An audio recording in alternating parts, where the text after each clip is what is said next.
ಪ್ರಥಮವಾಗಿ ಎಲ್ಲರಿಗೂ ನನ್ನ ಆತ್ಮೀಯ ನಮನಗಳು. ರಾಷ್ಟ್ರೀಯ ದೇಹಾಂಗದಾನ ಜಾಗೃತಿ ಸಮಿತಿ, ದೇಹಾಂಗದಾನ ಸಾಹಿತ್ಯ ಪರಿಷತ್ ಕರ್ನಾಟಕ, ಶ್ರೀಮಾತೆ ಶಾರದಾ ಸಾಹಿತ್ಯ ಸೇವಾ ವೇದಿಕೆ ಸಂಯುಕ್ತಾಶ್ರಯದಲ್ಲಿ ದೇಹದಾನ ಜಾಗೃತಿ ಉಪನ್ಯಾಸ ಸ್ಪರ್ಧೆಯನ್ನು ಆಯೋಜಿಸಲಾಗಿದೆ. ಇದರ ನಿರ್ವಾಹಕರಾದ ಕಲ್ಪನಾ DN ಮತ್ತು ಶಿವಾನಂದ ಹೂಗಾರ್ ಇವರಿಗೆ ನನ್ನ ಆತ್ಮೀಯ ನಮನಗಳು. ಇತರ ಎಲ್ಲ ನಿರ್ವಾಹಕರಿಗೂ ಮತ್ತು ಸದಸ್ಯರಿಗೂ ನನ್ನ ಆತ್ಮೀಯ ನಮಸ್ಕಾರಗಳು. ಮೊದಲಾಗಿ ನಾನು ದೇಹದಾನದ ಬಗ್ಗೆ ಒಂದೆರಡು ವಾಕ್ಯಗಳನ್ನು ಹೇಳಲಿದ್ದೇನೆ. ಪ್ರಪಂಚದ ಎಲ್ಲ ಜೀವರಾಶಿಗಳಲ್ಲಿ ಮನುಷ್ಯನ ಜನ್ಮ ಅತಿ ಶ್ರೇಷ್ಠವಾದುದು. ಮನುಷ್ಯನಿಗೆ ಎಲ್ಲ ವಿಷಯಗಳ ಬಗ್ಗೆ ಜ್ಞಾನ, ತಿಳುವಳಿಕೆ, ಪರೋಪಕಾರ ಮನೋಭಾವ ಎಲ್ಲವೂ ಇವೆ. ನಾವು ಮನುಷ್ಯರಾಗಿ ಹುಟ್ಟಿದ ಮೇಲೆ ಪರೋಪಕಾರ ದಾನ ಧರ್ಮಗಳನ್ನು ಮಾಡಿ ಪುನೀತರಾಗಬೇಕಾಗಿದೆ. ಮಾನವನಿಗೆ ಹುಟ್ಟು ಮತ್ತು ಸಾವು ಎರಡೂ ಸಮವಾಗಿದೆ. ಕಟು ಸತ್ಯ ಏನೆಂದರೆ ಹುಟ್ಟು ಅನಿರೀಕ್ಷಿತವಾಗಿದೆ, ಸಾವು ನಿಶ್ಚಿತವಾಗಿದೆ. ಹುಟ್ಟಿದ ಮನುಷ್ಯ ಒಂದಲ್ಲ ಒಂದು ದಿನ ಸಾಯಲೇಬೇಕಾಗುವುದು.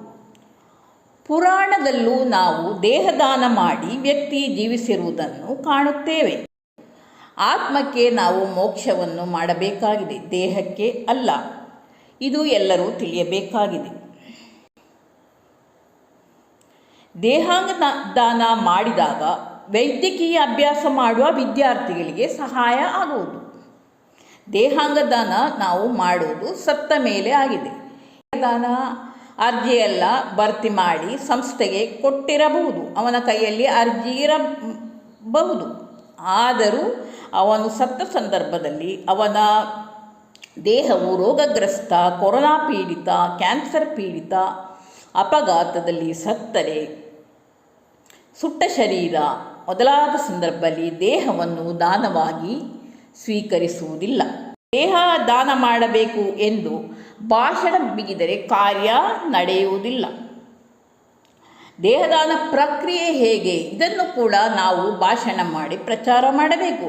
ಖಾಲಿ ದೇಹದಾನ ಮಾಡಬೇಕು ಎಂದರೆ ಕಾರ್ಯ ನಡೆಯದು. ಒಂದು ವೈದ್ಯಕೀಯ ಸಂಸ್ಥೆಗೆ ನಾವು ದೇಹದಾನ ಮಾಡುತ್ತೇವೆ ಎಂಬುದಾಗಿ ಅರ್ಜಿಯ ಮೂಲಕ ಅದನ್ನು ತಿಳಿಸಬೇಕಾಗ್ತದೆ. ಅದರ ಒಂದು ಅರ್ಜಿಯ ಕಾಪಿ ನಮ್ಮಲ್ಲಿ ಕೂಡ ಇರಬೇಕಾಗ್ತದೆ. ಆದ್ದರಿಂದ ಈ ಪ್ರಕ್ರಿಯೆಯನ್ನು ಜನರು ಅಗತ್ಯವಾಗಿ ತಿಳಿಯಬೇಕು. ದೇಹದಾನವನ್ನು ಮಾಡುವ ವಿಧಾನ ಹೇಗೆ, ಈ ಪ್ರಕ್ರಿಯೆಯನ್ನು ಜನರು ಖಂಡಿತವಾಗಿಯೂ ತಿಳಿದುಕೊಳ್ಳಬೇಕಾಗಿದೆ. ಮೃತ ಶರೀರವನ್ನು ವೈದ್ಯಕೀಯ ಸಂಸ್ಥೆಗೆ ನೀಡುವ ವಿಧಾನ ಹೇಗೆ ಅಂದರೆ, ಈ ಪ್ರಕ್ರಿಯೆ ಪ್ರಮುಖ ವೈದ್ಯಕೀಯ ಸಂಸ್ಥೆಯ ಮೂಲಕ ನಡೆಯುವುದು. ವೈದ್ಯಕೀಯ ಸಂಸ್ಥೆಯ ವಿಭಾಗದ ಮುಖ್ಯಸ್ಥರ ಕಚೇರಿಯಿಂದ ದೇಹದಾನ ಮಾಡುವ 2 ಅರ್ಜಿ ನಮೂನೆಗಳನ್ನು ಪಡೆಯಬೇಕು. ಈ ಅರ್ಜಿಯನ್ನು ಪೂರ್ತಿಯಾಗಿ ಭರ್ತಿ ಮಾಡಬೇಕು. ಭರ್ತಿ ಮಾಡಿದ ಅರ್ಜಿಯಲ್ಲಿ ದೇಹದಾನ ಮಾಡುವ ಮೊದಲು ತಮ್ಮ ಬಂಧು ಮಿತ್ರರಲ್ಲಿ, ಕುಟುಂಬದ ಪ್ರಮುಖರಲ್ಲಿ ಈ ವಿಷಯವನ್ನು ನೀವು ತಿಳಿಸಬೇಕು. ಸಮಾಲೋಚಿಸಿ ನಿರ್ಧಾರವನ್ನು ಕೈಗೊಳ್ಳಬೇಕು. ಈ 2 ಅರ್ಜಿಗಳಲ್ಲಿ ತಮ್ಮ ಕುಟುಂಬದ 2 ಸದಸ್ಯರ ಹಾಗೂ ಆತ್ಮೀಯ ಒಬ್ಬ ಮಿತ್ರ ಸಾಕ್ಷಿದಾರನ ವಿಳಾಸ ಮತ್ತು ಸಹಿಗಳನ್ನು ಪಡೆದುಕೊಳ್ಳಬೇಕು. ಕನಿಷ್ಠ 1 ಗಂಟೆ, ಗರಿಷ್ಠ 6 ಗಂಟೆಯೊಳಗೆ ದೇಹವು ಅಲ್ಲಿಗೆ ತಲುಪಬೇಕು. ಆದ ಕಾರಣ ಮೃತ ವ್ಯಕ್ತಿ ತೀರಿದ ಕೂಡಲೇ ಆ ವಿಷಯವನ್ನು ಸಂಸ್ಥೆಗೆ ತಿಳಿಸಬೇಕಾಗುತ್ತದೆ. ಈ ವಿಡಿಯೋ ಮಾಡಲು ಅವಕಾಶ ಮಾಡಿದ ಎಲ್ಲ ಬಳಗಕ್ಕೂ ನನ್ನ ಹೃತ್ಪೂರ್ವಕ ಧನ್ಯವಾದಗಳು.